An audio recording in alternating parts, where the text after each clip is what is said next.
Hi friends, ஆக்சுவலாக வந்து நேற்று வந்து பார்த்தீங்க அப்படின்னா நான் வந்து இந்த மாதிரி தாலி வந்து அந்த செயின் வந்து அருந்துருச்சு அப்படின்ற மாதிரி வீடியோ போட்டிருந்தேன். அதுக்கு நிறைய பேர் நிறைய கமெண்ட்ஸ் பண்ணியிருந்தீங்க. ஒரு சில பேர் பாசிட்டிவாக, நிறைய பேர் நெகட்டிவாக கமெண்ட் பண்ணியிருந்தீங்க. பாசிட்டிவாக என்ன அப்படின்னா, அக்கா இது மாதிரி வந்து தாலி வந்து கீழே விழுந்தாதான் ஏதாவது அபசகுணம் அப்படின்ற மாதிரி சொல்லலாம். இது அதெல்லாம் எதுவுமே கிடையாது. இது செயின் வந்து வெயிட் தாங்க முடியாமல், அந்த காசு மணி கொலா அதெல்லாம் போட்டு வெயிட் தாங்க முடியாமல் செயின் தான் வந்து அருந்திருக்கு. இல்லை இந்த மாதிரி மாடல் செயின் இப்படி தான் இருக்கும் அப்படின்னீங்க. ஒரு சில பேர் சொன்னாங்க, இதெல்லாம வீடியோ போடுவோம் அறிவு இல்லையா உனக்கு அப்படின்ற மாதிரிலாம் கேட்டாங்க. ஆக்சுவலாக வந்து இந்த விஷயம் நடந்த உடனே ஃபர்ஸ்ட் விஷயம் எங்கள் வீட்டுக்காரர் ஃபோன் பண்ணி எப்படி இருக்கீங்க என்ன ஏதுன்னு நான் ஃபர்ஸ்ட் கேட்டேன். ஒருத்தங்க இதை கமெண்ட் பண்ணினாங்க, இந்த மாதிரி நடந்துச்சு, அவங்க வீட்டுக்காருக்கு ஃபோன் பண்ணி எப்படி இருக்காங்க என்ன ஏதுன்னு கேட்டதுக்கப்புறம் ஃப்ரெண்ட் சர்க்குலேஷன் உங்கள் ரிலேட்டிவ் பெரியவங்க யார்ட்டையாவது கேளுங்க அப்படின்னாங்க. ஸோ நான் ஃபஸ்ட்டு வந்து எங்கள் வீட்டுக்கார்ட்ட கேட்டு முடிச்சுட்டு தான் அதுக்கப்புறம் தான் வந்து வீடியோ வந்து ஷூட் பண்ண ஆரம்பித்தேன். எங்களை ஃப்ரெண்ட் சர்க்குலேஷன்லாம் சின்ன பிள்ளைங்களுக்கு தெரியும், அதில் பெரிய முக்கியமாக அது கேட்காம பெரியவங்கள்ட்ட கேட்டேன். அவங்க இது மாதிரிலாம் நடந்தது இல்லை பெருசா, ஸோ அதை பற்றி எனக்கு ஒன்றும் தெரியல அப்படின்னாங்க. அதுக்கப்புறம் தான் வந்து நம்ம வீடியோவை போட்டோம் அப்படின்னா நமக்கு நிறைய பேர் வந்து எனக்கு அம்மாங்க நிறைய பேர் சொல்லியிருக்காங்க, என்ன நீ என் பொண்ணு மாறிமான்னு சொல்லுவாங்கல்ல. ஸோ என்னோட அம்மாங்கெல்லாம் நிறைய பேர் பார்ப்பாங்க, அவங்களாம் ஒவ்வொரு சஜஷன் சொல்லுவாங்க அப்படின்னு சொல்லி தான் நான் வந்து வீடியோ வந்து போட்டேன். ஸோ அது உங்களோட பார்வைக்கு தப்பா தெரிஞ்சா அது எனக்கு ஒன்றும் தெரியல. அண்ட் ஃபைனலி பார்த்தீங்க அப்படின்னா நிறைய பேர் ஒருத்தவங்க கேட்டாங்க, அருந்துருச்சு கமெண்ட் பண்ற வரைக்குமா வந்து ஒண்ணுமே கட்டாம ஒண்ணுமே வந்து ஸ்டெப்பு மூவ் பண்ணாம அந்த பிள்ளை வந்து உட்காந்தேவா இருக்கும் அப்படின்ற மாதிரி கமெண்ட் பண்ணீங்க. சீரியஸா அதான் பண்ணேன். என்ன தெரியுமாங்க பண்ணேன், அந்த தாலி செயின் நடந்துச்சுல்ல அதை அப்படியே முடிச்சு போட்டு அப்படியே அந்த முடிச்சு போட கீழே வந்துட்டே தான் இருக்கு. அது செயின் தானே, செயினை முடிச்சு போட்டா கழுத தான் செய்யும், கழுந்து ஆனால் தாலியை செயினே வெளியே எடுக்கவே இல்லை. வீட்டில் ஒரு தாலி இந்த மாதிரி இந்த கயிறு ஒன்று இருந்துச்சு, வளகாப்பு போயிட்டு அந்த கயிறு ஒன்று இருந்துச்சு. கமெண்ட் ஃபுல்லாக வர வரைக்கும் வெயிட் பண்ணி ஈவினிங் 6:30 மணி எங்கள் ஹஸ்பண்ட் வந்ததுக்கப்புறம் அவர்கிட்ட சொல்லி இது மாதிரி நான் காலையில் சொன்னேன்ல மாமா இது மாதிரி ஆயிடுச்சு மாமா அப்படின்னு சொன்னேன். மாமா என்ன சொன்னார், பொய் சொல்லாமல் சொல்லு, நீ தான் வந்து அத்திருப்ப, எவ்வளையாவது மாட்டி அந்திருக்கும், நீ என்கிட்ட பொய் சொல்ற அப்படின்னு சொன்னார். மாமா நிஜமா இல்லை மாமா, கீழே உட்காரும்போது முட்டி எது மாட்டி வந்துச்சா, என்ன ஆச்சு, குழந்தைங்க இழுத்தாங்களா என்ன எதுன்னு கேட்டார்.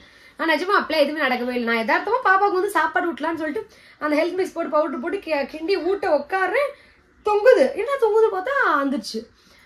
ரொம்ப பயந்தேன் சீரியஸா. இப்போ ரொம்ப கிளாரிஃபிகேஷனா இருக்கு. என்ன அப்படின்னா நிறைய பேர் என்ன சொன்னாங்க அப்படின்னா, இந்த விஷயம் நான் கூட ஷேர் பண்றேன். ஏன்னா வந்து எல்லாராலையும் அந்த வீடியோல எல்லா கமெண்ட்டும் படிக்க முடியாது. ஸோ உங்ககிட்ட ஷேர் பண்ணியே ஆகணும். ஏன்னா இந்த மாதிரி நடக்கிறனால என்ன ஆகும் அப்படின்னா, கணவனோட ஆயில் வந்து கூடும், அட் த சேம் டைம் பார்த்தீங்க அப்படின்னா திருஷ்டிலாம் கழிஞ்சிடும் அப்படின்ற மாதிரி சொன்னீங்க. ஸோ அந்த செகண்ட் எனக்கு கொஞ்சம் ஹாப்பியாக இருந்துச்சு, அப்பாடா திருஷ்டி கழிஞ்சிச்சுடா அப்படின்ற மாதிரி ஒரு ஹாப்பியாக இருந்துச்சு. இன்னும் ஒரு சில பேர் சொல்லியிருந்தீங்க அப்படின்னா, அக்கா இந்த மாடல் செயினே இப்படிதான் அப்படின்னீங்க. உண்மையே சொல்லணும் அப்படின்னா, நான் செயின் வாங்குறதுக்கு முன்னாடி ஒரு வீடியோ போட்டேன். இந்த செயின் ஒரு 3 வருஷம் முன்னாடி வாங்கினேன். அந்த மாதிரி தாலி செயின் வாங்க போறேங்க, ஆல்ரெடி போட்டுருந்த செயின் ஏடேடா எடுத்துக்கிட்டே வருது, அப்படி ஏடேடா எடுத்து வரும்போது நிறைய தங்கம் வந்து குறையுது. ஸோ வந்து அப்படின்னு சொல்லிட்டு வீடியோ போட்டப்ப நிறைய பேர் சொன்னாங்க, முறுக்கு செயின்ல பால் வச்சிருக்கோம்ல அந்த மாதிரி வந்து வாங்கிக்கோங்க அழகா இருக்கும் அப்படின்னாங்க. அதனாலதான் அந்த மாதிரி போய் வாங்கினேன். பட் எனக்கு எக்ஸ்பெக்ட் பண்ணவே இல்லை இப்படி வந்து பிரிஞ்சு போகணும். என்ன நினைச்சேன் அப்படின்னா, தாலி செயின் ரொம்ப பிடிக்கும், செயின் அழகா இருந்துச்சு. அதுல வந்து இந்த கயிறு போடாம நம்ம வந்து இந்த தங்கத்திலே வந்து எல்லா உருக்கள் சேர்த்துருப்பாங்கல்ல அந்த மாதிரி போடணும் அப்படின்ற மாதிரி ஆசை. அப்புறம் பெரியவங்கலாம் கேட்ட உடனே, முன்னாடி காலத்துல வெறும் கயிறு மட்டும் தான் போடுவோம், அதுக்கப்புறம் கொஞ்சமா செயின் மாறினோடனே அந்த செயின்லயாவது கொஞ்சமாவது மஞ்சள் கயிறு ஆட் பண்ணணும்னு சொல்லிதான் அந்த மாதிரி பண்ணுவோம். இப்போ அதையும் விட்டுட்டு தங்கத்திலே ஃபுல்லா போடணும்னு சொல்றீங்களே அப்படின்னு சொன்னோன்னே சரி ஓகே விட்டுட்டேன். ஆனா இப்போ ரீசன்ட் ட்ரெண்டா எல்லாமே அது மாதிரி போடுறாங்க, அந்த செயின்லேயே உருக்கள் கோக்குற மாதிரி அது மாதிரி போடணும் ஆசை. ஆனால் பட் அது மாதிரி போடலாமா இல்லையான்னு சொல்லுங்க. ஸோ அப்படி பண்ணோடனே ஆசைப்பட்டுட்டு இருந்தேன். பட் அந்த டைம் இப்படி ஆயிடுச்சு. நேற்று என்ன பண்ணேன், ஹஸ்பண்ட் வந்தோடனே இப்போ வந்து அழகாக வந்து கயிறு வந்து மாற்றியாச்சு, தாலி போட்டு கயிறு மாற்றியாச்சு. ஏன்னா நம்மளால வந்து உடனே போய் நம்மளால வந்து செயின்லாம் வாங்க முடியாதுல்ல, அதனால வந்து இப்போக்கி கயிறு போட்டுக்கலாம், அதுக்கப்புறம் செயின் போட்டுக்கலாம் அப்படின்னு நினச்சேன். சீரியஸாக ஃபஸ்ட்டு போடும் போது ஒரு மாதிரி இருந்துச்சு. என்னடா இந்த கயிறு போட்டாவே சொல்றது ரொம்ப கொஞ்சம் ஒரு மாதிரி இருக்கும்ல, ஒரு மாதிரி இருந்துச்சு. செயினே போட்டு கயிறு போட்டு வெளியே போக கொஞ்சம் ஒரு மாதிரி இருந்துச்சு. காலைல குளிச்சுட்டு சாரிலாம் கட்டிட்டு இன்னைக்கு வெளியே போகும்போது அவ்வளோ கான்ஃபிடென்ட்டா இருந்துச்சு. செயின் போட்டால் கூட மேரேஜ் ஆச்சா இல்லையா அப்படின்ற மாதிரி தெரியாது. ஏன்னா அந்த அளவுக்கு வந்து இப்பெல்லாம் ரொம்ப மெல்லிசா செயின் போட ஆரம்பிச்சிட்டாங்க. பட் கயிறு போட்டு வெளியே போகும்போது அவ்வளோ கம்ஃபர்டபுள், அப்படியே மங்களகரமாக பூசா கல்யாணம் பண்ண பொண்ணு மாதிரி ஒரு ஃபீல் ஆச்சு. ஸோ கயிறு வந்து மாற்றிட்டேன். ஆனால் இன்னொரு விஷயம் அவங்க என்ன கேட்கணும்னு நினச்சேன் அப்படின்னா, நிறைய பேர் வந்து ஆடி 18 அன்னைக்கு மாத்துங்க, ஆடி பெருக்கு அன்னைக்கு மாத்துங்க, தாலி செயின் மாத்த போறதா இருந்தா மாத்துங்க அப்படின்னீங்க. ஸோ நிஜமாவே வந்து ஆடி 18 அன்னைக்கு மாத்தலாமா, நல்ல நாளா அன்னைக்கு மாத்தலாமா, ஆனா ஆடி பெருக்கு அன்னைக்கு மாத்தலாமா அப்படின்னு சொல்லுங்க.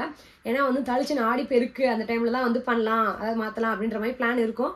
பட் இன்னும் என்ன பண்றதுன்னு தெரியல. இந்த செயினை போட்டுன்னு ஒருத்தர் சொல்லியிருந்தாங்க, அக்கா இப்போ இருக்கிற செயினை போட்டுட்டு மேற்கொண்டு 1 கிராமோ இல்லை 1/2 கிராமோ எக்ஸ்ட்ரா எடுங்க அப்படின்னாங்க. ஏன்னா அதே பவுன்ல எடுக்கக்கூடாது அப்படின்னாங்க. ஸோ அதையும் பார்த்துக்கலாம் அப்படின்ட்டு இருக்கேன். அண்ட் என்ன மாதிரி தாலி செயின் வாங்கலாம், இப்போ ரீசன்ட் ட்ரெண்ட்ல எது நல்லா இருக்கு, உழைக்குது, நல்லா இருக்குன்னு சொல்றதை விட டிசைன்லாம் விட எந்த செயின் உழைக்குது அப்படின்னு சொல்லுங்க. எப்படி சொல்றது, இந்த தாலி செயின் வந்து 3 பவுன். ஸோ இந்த 3 பவுனுக்கு அதுக்கு மேலே வாங்குறதுக்கு எங்கள்கிட்ட காசு இல்லை. இந்த 3 பவுனுக்குள்ள ஒரு நல்ல ஒரு தாலி செயின் வாங்கணும் அப்படின்னா எந்த மாதிரி மாடல் வாங்கலாம் அப்படின்னு சொல்லி தயவு செஞ்சு கமெண்ட் பண்ணுங்க. ஏன்னா எனக்கு யூஸ்ஃபுல்லா இருக்கும். நான் இந்த தாலி செயின் அதுக்கப்புறம் பெருசாக தாலி செயின் மாடல் எதுவுமே நான் பார்த்ததே இல்லை. நம்மள்ட்ட செயின் இருக்கு, இதுக்கப்புறம் என்ன மறுபடியும் மாற்றவா போறோம், இதுதான் லைஃப் லாங் அப்படின்ற மைண்ட் செட்லாம் இருந்தேன் நான். பட் அந்ததுக்கப்புறம் இப்போ பார்த்துட்டு இருக்கேன் என்னென்ன மாடல் வாங்கலான்ட்டு. அழகழகா மாடல்லாம் இருக்கு, பட் எது உழைக்குதுன்னு தெரியல. ஏன்னா நீங்க யூஸ் பண்ணிருப்பீங்க பர்சனலா. எனக்கு என்ன மாடல் வாங்கணும் ஆசை அப்படின்னா, இந்த முழுன்னு இந்த இடத்துல ஸ்டோன் வச்சு முகப்பு வச்சு இருக்கும்ல, அந்த மாதிரி வாங்கலாம் அப்படின்ற ஆசை. பட் அது உழைக்குமா, யாராவது அந்த மாதிரி போட்டிருக்கீங்களா இல்லையான்னு சொல்லுங்க. அண்ட் இந்த லுக் எனக்கு எப்படி இருக்கு அப்படின்னு சொல்லிட்டு கமெண்ட் பாக்ஸ்ல கமெண்ட் பண்ணுங்க. எனக்கு ரொம்பவே பிடிச்சிருக்கு. நீங்க சொன்ன மாதிரி மல்லிப்பூ, நிறைய பேர் வந்து கையில வளையல் போடுங்க அப்படின்னீங்க. வளையல் அண்ட் கொலுசு மட்டும் முருகன் எடுத்துட்டாரு. அதாவது வந்து திருச்செந்தூர் முருகன் கோயில வந்து கொலுசு வந்து தொலைஞ்சு போச்சு, அது மட்டும் இன்னும் வாங்கல. மற்றபடி வந்து ஒரு ட்ரெடிஷ்னலா இருக்கேன். உங்களுக்கு இந்த லுக் பிடிச்சிருக்கா இல்லையா, உங்களுக்கு பிடிச்சிருக்கான்னு கமெண்ட் பாக்ஸ்ல கமெண்ட் பண்ணுங்க. Until then, take care, bye bye.